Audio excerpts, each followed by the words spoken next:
그 밑에는 대회의 유형이 나오는데요. 리그가 있고 토너먼트가 있고 리그와 토너먼트가 혼합된 형태가 있습니다. 하나씩 보도록 하겠습니다. 리그라고 하는 건 통합리그, 조별리그, 스플릿 리그로 되어 있는데요. 통합리그라고 하는 거는 모든 팀이 하나의 조로 편성되어서 서로가 1회 이상의 경기를 하고 경기 결과의 누적으로 순위를 산정하는 방법입니다. 그러면 정말 많은 대회를 하겠죠. 그러다 보니까 장점으로 경기 수가 많고 우승팀의 권위가 있다는 건 장점이지만 단점으로는 경기력의 편차로 인해서 순위가 고착화될 수 있다는 단점이 있고요. 조별리그 같은 경우에는 임의로 복수의 조를 편성합니다. 통합리그 같은 경우는 조를 하나로만 만들어서 서로가 1회 이상 계속 경기를 했는데요. 조별리그 같은 경우는 A조 리그를 따로 만들고 B조 리그를 따로 만들면서 A조 리그는 A조 리그 안에서만 경기를 하고 B조 리그는 B조 리그 안에서만 경기를 합니다. 그러다 보니까 빠른 진행이 있고 단점으로는 경기 수가 적은 부분이 있습니다. 스플릿 리그 같은 경우에는요, 통합 리그를 먼저 해서 모든 팀 간의 단일 리그 순위를 선정해요. 그렇게 통합 리그로 순위를 잡은 다음에 그 팀을 상위 팀과 하위 팀으로 구분해요. 조별 리그는 그냥 무작위로 A조, B조를 나눴던 부분인데 스플릿 리그는 통합 리그를 통해서 어느 정도 순위를 먼저 매기고 순위를 매긴 상태에서 반을 갈라 상위 리그와 하위 리그를 합니다. 상위 50%인 상위 리그끼리 시합을 다시 하고요. 하위 리그끼리 시합을 다시 해서 상위 리그로 순위를 선정한 다음에 하위 리그가 이어서 순위가 선정되는 방식입니다. 그러다 보니까 경기력이 평준화된다. 처음에 통합 리그를 통해서 전체 순위를 선정한 다음에 상위 리그와 하위 리그로 구분했기 때문에 경기력의 평준화가 장점이고요. 그렇지만 단점은 동일한 팀과의 경기 수가 많다는 겁니다. 상위 리그끼리, 하위 리그끼리 또 경기를 진행하다 보니까 동일한 팀과의 경기 수가 많다는 게 단점이고요. 토너먼트에서 녹다운 토너먼트 같은 경우에는 승리한 팀은 계속해서 승리한 팀끼리 다음 경기를 진행하는 방식입니다. 패배한 팀은 패배하는 순간 대회가 종료되는 형식으로 패배한 팀은 별도의 순위 산정이 없습니다. 그래서 전승한 팀이 우승, 결승전에서 패배한 팀이 준우승으로 되는 방식이다 보니까 장점은 간단한 경기 방식, 단점은 경기 수가 적고 우승팀 외에 순위 산정이 어렵다는 것이 단점입니다. 더블 엘리미네이션 토너먼트 같은 경우에는 패자부활전이라고 불리는데요. 패배한 팀에게 한 번 더 기회를 줘서 2번 지면 탈락하는 방식이고요.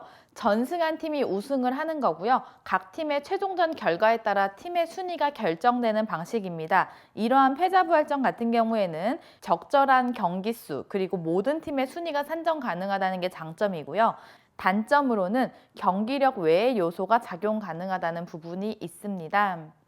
스플릿 토너먼트 같은 경우에는요, 승리한 팀은 승리한 팀끼리 계속 경기를 하고 패배한 팀은 패배한 팀끼리 계속 경기를 진행하는 방식입니다. 모두 다 이긴 팀이 우승을 하는 거고요. 각 팀의 최종전 결과에 따라 팀의 순위를 결정하는 방식입니다.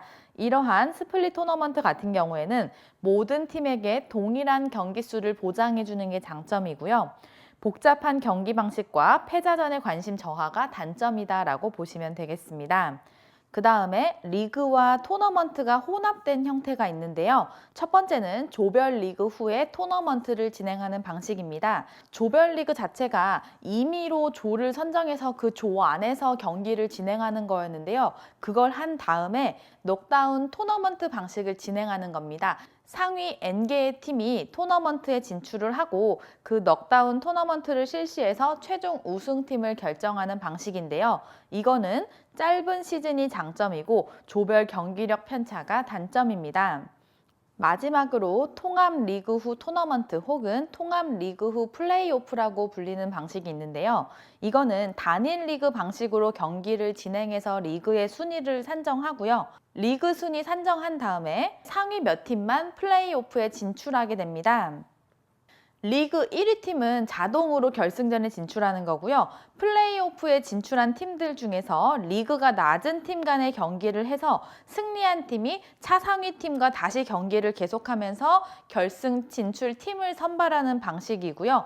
최종 결승전에서 승리한 팀이 우승하는 방식입니다. 이거는 적절한 경기 수를 가지고 있지만 하위 팀의 동기를 저하시키는 단점이 있습니다. 기출된 내용이라서 대회 유형에 대해서 말씀은 드렸어요. 근데 좀 어렵죠. 이 문제가 한 번 출제가 됐었는데요. 이 문제가 언제 나올지도 모르는데 이 한 문제를 위해서 이 모든 내용을 다 암기하시기엔 사실 좀 벅차다고 생각을 해요. 간단하게는 좀 아시되 이 부분을 완벽하게 다 암기하시려고 하는 거는 좀 추천드리진 않습니다. 그렇게 생각하시면 되고요. 지금 대회 유형을 봤던 이유는요. 학교 스포츠 클럽에 보시면 동그라미 3번에 나옵니다. 학교 스포츠 클럽의 활성화를 위해서 단위 학교는 학교 스포츠 클럽 리그를 운영하기도 하고요. 학교 스포츠 클럽 대회 리그 유형에는 이러한 것이 있다고 하면서 조금 더 상세하게 본 부분입니다. 참고하시고요. 여기 대회 유형보다 더 중요한 건 아까 구분했던 교과 활동과 비교과 활동, 그리고 학교 스포츠 클럽 활동과 학교 스포츠 클럽을 구분하는 것이 더욱 중요합니다. 그렇게 더 중요한 거를 더 많이 챙겨보시고 이 부분은 몇 번 읽어보시면 되겠습니다. 여기까지가 1번 학교 체육 프로그램이었습니다. 2번 생활체육 프로그램 개발 및 실천이고요. 생활체육 프로그램의 계획 단계, 개발 기획 단계가 있습니다. 이 단계를 알고 계셔야 되는데요. 1번 기관의 철학을 먼저 이해해야 됩니다. 소속 기관 및 단체가 추구하는 철학을 먼저 이해하는 게 첫 번째고요. 2번 참가 대상의 요구도를 조사해야 돼요. 참가하는 사람들이 무엇을 원하는지 그러한 요구 조사가 두 번째, 그 단계 때 이러한 요구를 조사하고 분석하는 부분까지 이루어지고요. 세 번째, 생활체육 프로그램의 목적 및 목표를 설정합니다. 어떠한 목표를 가지고 생활체육 프로그램을 할 것인지 목적과 목표를 설정하고요. 네 번째, 생활체육 프로그램을 계획. 다섯 번째, 생활체육 프로그램 실행. 여섯 번째, 생활체육 프로그램을 평가. 계획, 실행, 평가하는 단계가 있고요. 그 단계 후에 마지막에 개선하는 단계, 피드백하는 단계로 생활체육 프로그램의 계획 단계가 구성이 됩니다. 이러한 단계로 생활체육 프로그램을 계획하는데요. 이 단계 안에 보시면 제가 세 번째가 목적 및 목표를 설정하는 단계라고 했어요. 이러한 목적 및 목표를 설정하는 단계에서 고려해야 할 사항이 프로그램을 통해서 달성하고자 하는 상태 및 운동 능력을 명시해야 되고 프로그램을 구성하는 스포츠 활동 내용을 구체적이고 세부적으로 기술해야 된다. 프로그램 전개 시 일관된 지침 역할을 하도록 설정하고 프로그램 시행 후에 목표 달성 여부를 검토할 수 있도록 기술해야 된다. 3번, 생활체육 프로그램을 설계할 때는 실질적이고 실행하고자 하는 프로그램에 대한 구체적인 실행 계획이 필요하고 이러한 것이 필요하다. 1번부터 7번까지 다 챙겨서 보시면 되고요. 목적에 따른 생활체육 프로그램 유형입니다. 이거는 꼭 알고 계셔야 되는 부분이라 별표 쳐주시면 되고요. 축제형, 경기대회형, 지도형, 강습회형으로 구분됩니다. 축제형부터 보시면 친목도모, 스포츠 활동 체험 등을 목적으로 추진된다. 일회성 프로그램이나 체육에 대한 인식 향상을 목적으로 하는 부분이 여기에 해당되는데요. 체육 행사나 스포츠 축제 같은 걸로 생각하시면 되겠습니다. 경기대회형 같은 경우에는 참가자들이 자신의 스포츠 능력을 평가하고 타 선수들과 경쟁할 수 있는 기회를 제공하는 것을 목적으로 추진되며 예시로 생각하실 거는 리그전이나 시도 생활체육대회 같은 걸 생각하시면 되고요. 3번 지도형 같은 경우에는 참가자가 개인적인 목적으로 특정 스포츠 활동에 참여하여 기술을 학습하는 목적으로 추진되는 거고요. 이 지도형이 수영교실이나 요가교실, 건강체조교실 같은 거를 생각하시면 되고요. 네 번째 강습회형은 생활체육과 관련하여 교육을 목적으로 추진하는 걸로 지도자 강습이나 건강 강습 같은 예시를 생각하시면 되겠습니다. 꼭 구분해서 알고 계시면 되고요. 6번 생활체육 프로그램 실천입니다. 유소년, 청소년, 성인, 노인, 장애인 스포츠 프로그램으로 구분되어 있습니다. 하나씩 보도록 하겠습니다. 동그라미 1번 유소년에 동그라미 쳐주시고요. 유소년 스포츠 프로그램을 구성할 때 유아와 아동의 신체적, 인지적 발달을 도모해주고 기본적인 사회관계를 형성할 수 있는 방향으로 프로그램을 구성해주면 되고요. 프로그램 구성 시 자결적 움직임 활동이나 다양한 신체 활동 경험, 지역시설과의 연계, 유소년의 스포츠 활동 시간대 등을 고려해서 구성해주면 됩니다. 동그라미 2번 청소년 스포츠 프로그램입니다. 청소년의 동그라미를 쳐주세요. 청소년 스포츠 프로그램의 경우 운동 기능을 습득하고 삶의 즐거움과 활력을 찾고 또래 친구와의 여가 활동 참여를 스포츠 프로그램의 목적으로 두면 좋고요. 청소년기의 발달 특성을 먼저 보면 신체적, 정서적, 사회적 발달이 뚜렷하고 개인의 요구와 흥미가 뚜렷하게 나타나고 2차 성징이 나타나는 시기입니다. 이러한 청소년의 스포츠 프로그램을 구성할 때 스포츠 프로그램의 지속적 참여성을 고려하고 발달 운동 중심의 프로그램을 개발해 줘야 됩니다. 이러한 발달 운동도 정적 운동이 아닌 동적 운동 위주의 프로그램을 구성해 줘야 하고요. 청소년 개인의 요구나 흥미, 생활 패턴 등을 고려해서 프로그램을 구성해 줘야 합니다. 동그라미 3번 성인 스포츠 프로그램입니다. 성인의 동그라미 쳐주시고요. 성인의 경우 신체적 건강을 유지하고 사람을 만나고 사귀는 쪽으로의 사교의 의미, 그리고 흥미를 확대하고 사회적 안정을 추구하는 부분, 스트레스 해소 및 삶의 즐거움을 추구하는 부분을 목적으로 두면 좋고요.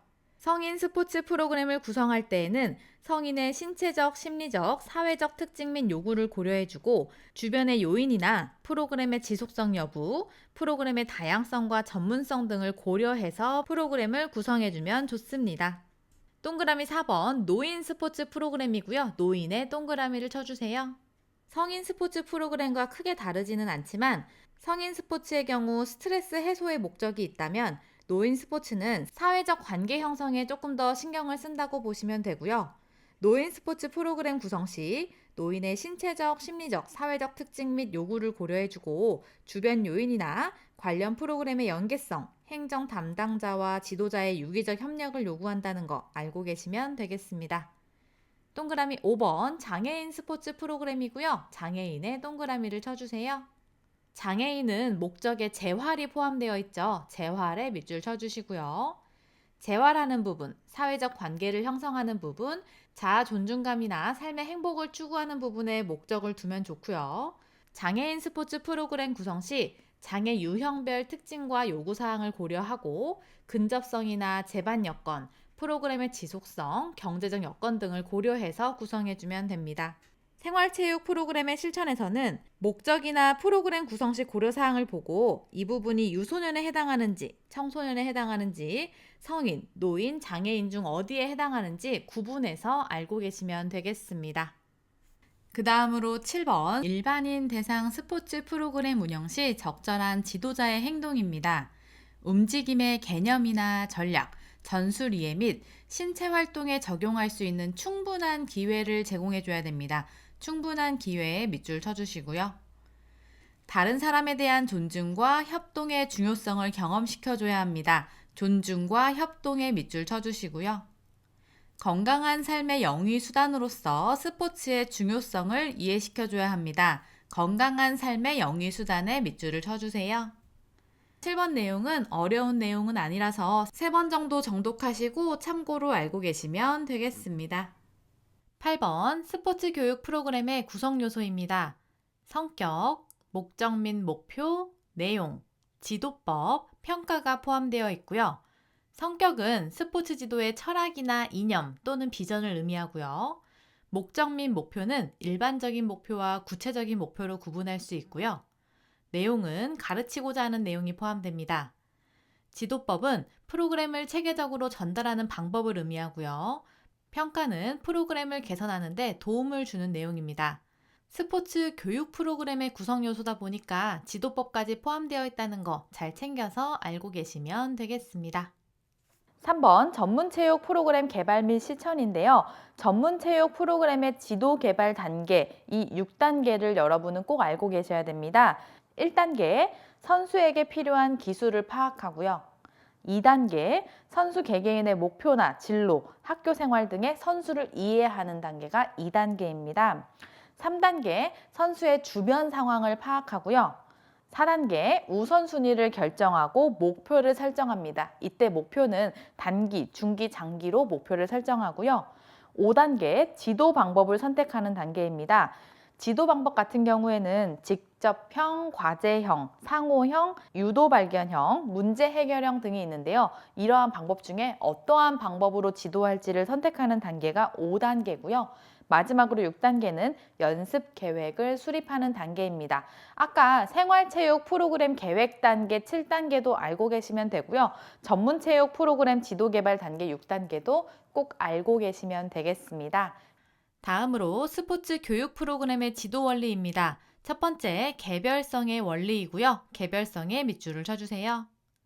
개인차를 고려한 다양한 수준별 지도를 의미합니다. 개인차의 밑줄, 수준별의 밑줄을 쳐주세요.